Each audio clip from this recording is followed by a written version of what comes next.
and welcome back to Daytime Stories with Jeri. Today we're going to be reading The Ox Cart Man by Donald Hall, pictures by Barbara Cooney. In October, he backed his ox into his cart, and he and his family filled it up with everything they made or grew all year long that was left over.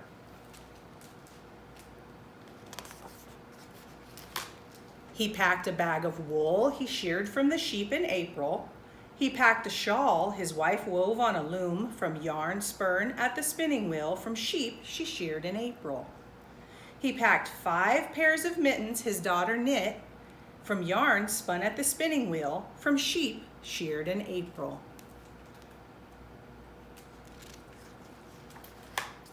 He packed candles the family made. He packed linen made from the flax they grew. He packed shingles he split himself. He packed birch brooms his son carved with a borrowed kitchen knife. He packed potatoes they dug from their garden, but first he counted out potatoes enough to eat all winter and potatoes for seed next spring. He packed a barrel of apples, honey and honeycombs, turnips and cabbages, a wooden box of maple sugar from the maples they tapped in March when they boiled and boiled and boiled the sap away. He packed a bag of goose feathers that his children collected from the barnyard geese. What do you think people will do with the feathers? When his cart was full, he waved goodbye to his wife, his daughter, and his son. He walked at his ox's head for 10 days. Over hills, through valleys, by streams, past farms and villages. Can you imagine walking for 10 days? Until he came to Portsmouth and Portsmouth Market.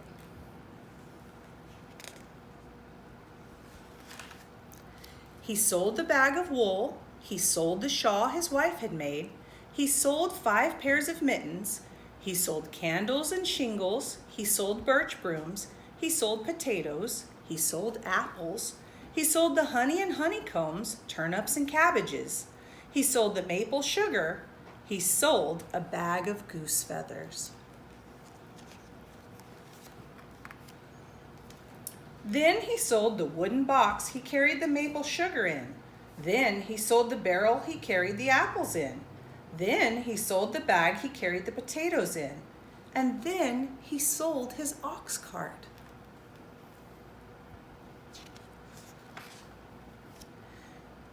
Then he sold his ox and kissed him goodbye on his nose.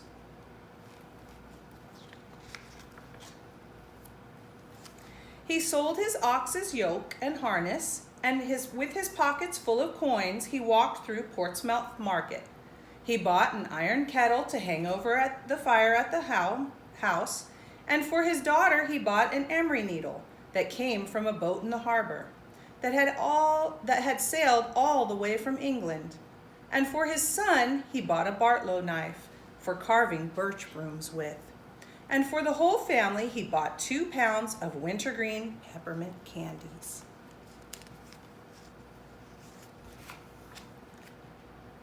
Then he walked home with the needle and the knife and the wintergreen peppermint candies tucked into the kettle and a stick over his shoulder stuck through the kettle's handle and coins still in his pocket. Past farms and villages, over hills, through valleys, by streams, until he came to his farm. And his son, his daughter, and his wife were waiting for him. Because how many days was he gone? He had to be gone a long time. He had to walk 10 days to get there and 10 days to get back. And he was there probably a day, so they missed him for 21 days. And his daughter took her needle and began stitching, and his son his Bartlow knife and started whittling. And they cooked dinner in their new kettle. And afterward, everyone ate wintergreen peppermint candy. And all that night, the ox cart man sat in front of his fire, stitching a new harness for the young ox in the barn. And he carved a new yoke and sawed planks for a new cart and split shingles all winter. And his wife made flax into linen all winter, and his daughter embroidered linen all winter. And his son carved Indian brooms from birch all winter, and everybody made candles. And in March, they tapped the sugar maple trees and boiled the sap down. That's a lot of work. And in April, they sheared the sheep, spun yarn, and wove and knitted. And in May, they planted potatoes, turnips, and cabbages, while apple blossomed, bloomed, and fell, while bees woke up, starting to make new honey. And geese squawked in the barnyard, dropping feathers as soft as clouds. The end.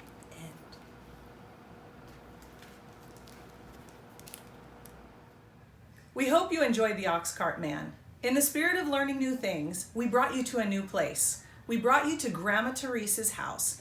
And at Grandma Therese's house, she knows how to spin and weave just like the Ox Cart Man's wife and daughter. So today, we're gonna show you how she does it and show you a few tips and tricks in case you might wanna learn how to do that too. Watch with us. See some of the cool things you can make after lots of practice. Grandma Therese made these, but today we're going to show you some weaving tricks, some spinning tricks, and maybe even you could make a couple cool things. Let's go check it out.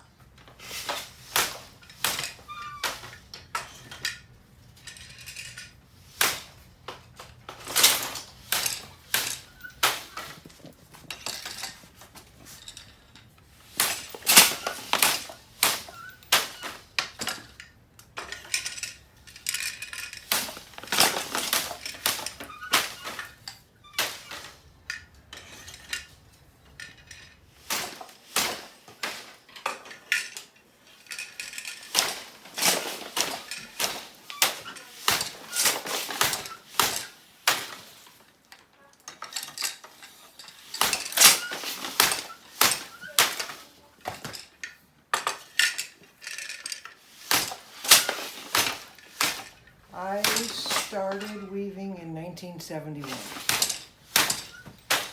my senior year in college, and I got intrigued by the concept of weaving. My mom did a lot of fiber arts, but never did that. And so I found a couple books and read up on them and found a loom and bought it and started working on projects. And my first loom was a 2-harness, and that grew boring very quickly, being a STEM math person.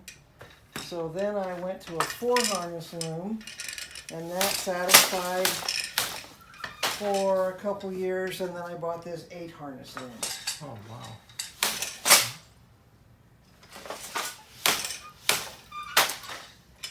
And what happens with weaving is it's a binary choice. You have to have, if you see here, this is called a shed. Some of the harnesses are up, some of them are down, and that creates a space for the shuttle to travel through the shed and enables you to make a pattern. And with an 8-harness loom, you can have 1 up, 2 up, 3 up, 4 up, 1 and 2, 1 and 3, 1, 2 and 4, 1, 3, 1, 3 and 7. There are 264, I think, combinations of at least 1 up or 1 down so that you have a shed. So you can make lots of patterns, and that appealed to my math brain. And I haven't gone back. I like the math part of weaving. So petal number 1 is all of the odd 1, 3, 5, and 7. I am working on my Christmas present for my family. Kitchen towels, hey! It's always the weaver's choice. They don't know what color or what pattern, but they know they're going to get a towel. And my warp is 10 yards long, so I'll get 10 towels, and I have a few extra. And I make them a yard long because I can't stand skimpy towels, and I want to be able to fling them over my shoulder and use them. I can show you some other examples of towels that I've done in other years. See that diagonal line I was talking about? And there are fancy ways of ending towels, but I want these used for work, so I do a double stitch on the sewing machine so it's mashed down so they're not going to unravel on you. Here's another one. As you can't tell, I'm a winter in my color schemes. This one was an experiment. The green is a shiny, therefore slippery, therefore, why did I do that? I was out of my mind yarn. But it's pretty and it's different.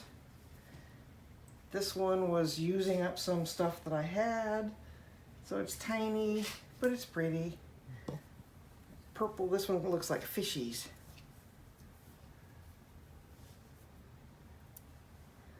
This one is, it's a 4 harness.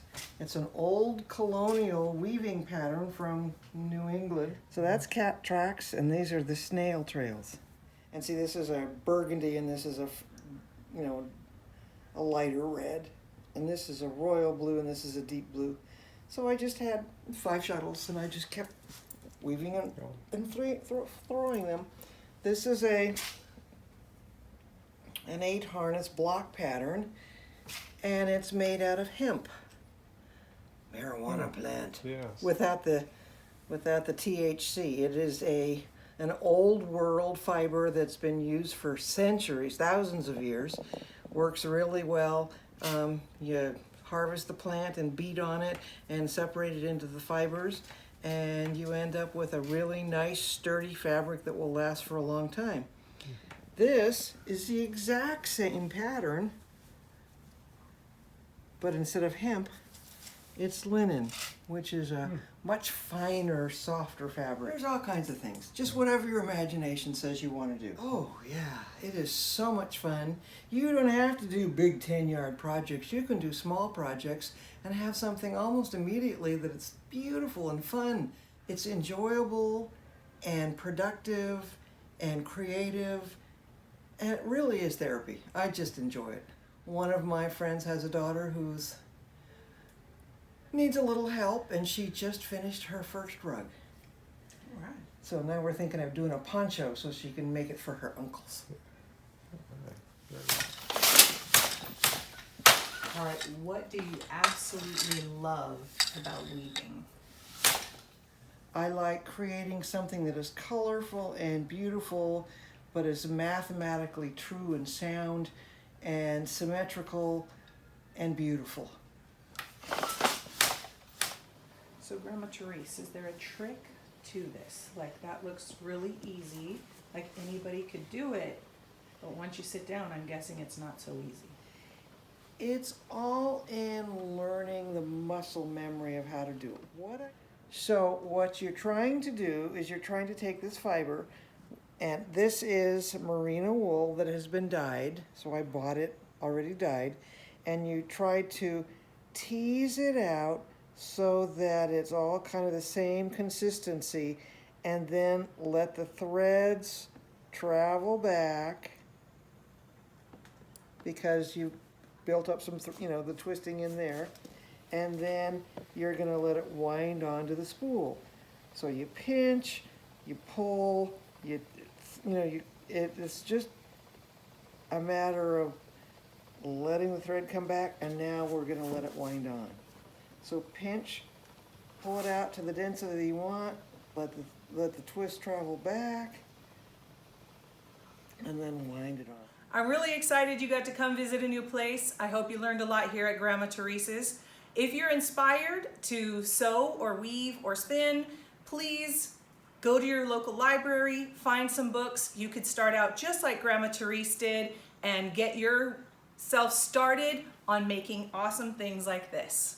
I hope you guys had fun. Click subscribe, and until next time, see you guys later.